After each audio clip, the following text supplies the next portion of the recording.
temps d'être aimé, seul perché dans sa tour.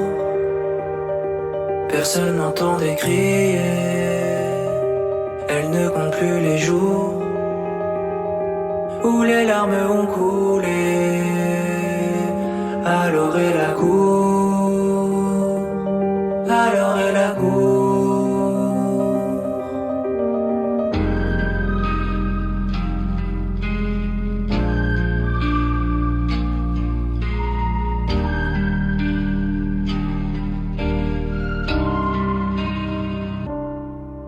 Bourré de questions qu'elle se pose tous les jours. Elle se lève le matin avec la boule au ventre en se disant mais pourquoi suis-je encore en vie, à errer dans le RERT.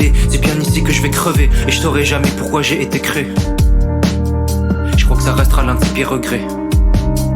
Toute sa vie ils n'ont cessé de l'enchaîner, de l'envenimer de mauvaises pensées, de lui dire qu'elle n'était pas ce qu'elle pensait, qu'elle devrait peut-être imiter les autres, mais les autres c'est pas elle, donc elle préférait ne pas être que vivre dans le paraître.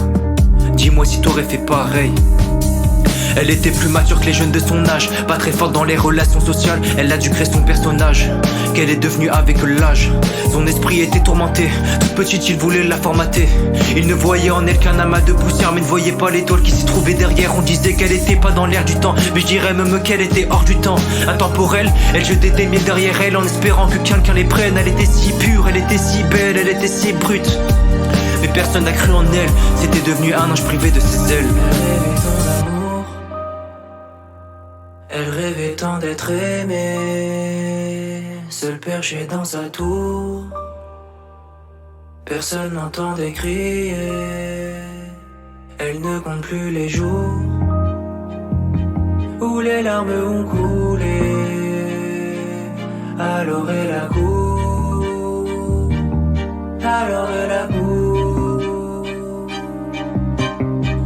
Elle n'était pas faite pour ce monde. Un diamant qui n'a pas su tenir la pression. Alors elle s'est renfermée sur elle-même, empêchant quiconque d'y pénétrer. Elle était devenue sa prison. Elle aimerait voyager, partir loin des hommes, de leurs mauvais penchants à croquer la pomme, de tout ce chaos qui les ronge, qui leur font oublier qu'ils ne sont qu'une poussière dans ce monde. Elle aimerait voyager sur sa petite île, la chaleur du sable et l'odeur du sel, le bruit de la faune et la flore, l'amour du soleil qui rayonne sur sa peau. Et cet horizon de couleurs se mariera et donnera naissance à un monde féerique qui la fera se sentir pour une fois en vie, qui la fera ressentir un amour que personne n'a pu lui offrir. Si seulement, si seulement, si seulement on s'aimait autant qu'on se détruit, si seulement on voyait ce que chacun pourrait nous offrir, alors cette histoire se serait bien finie.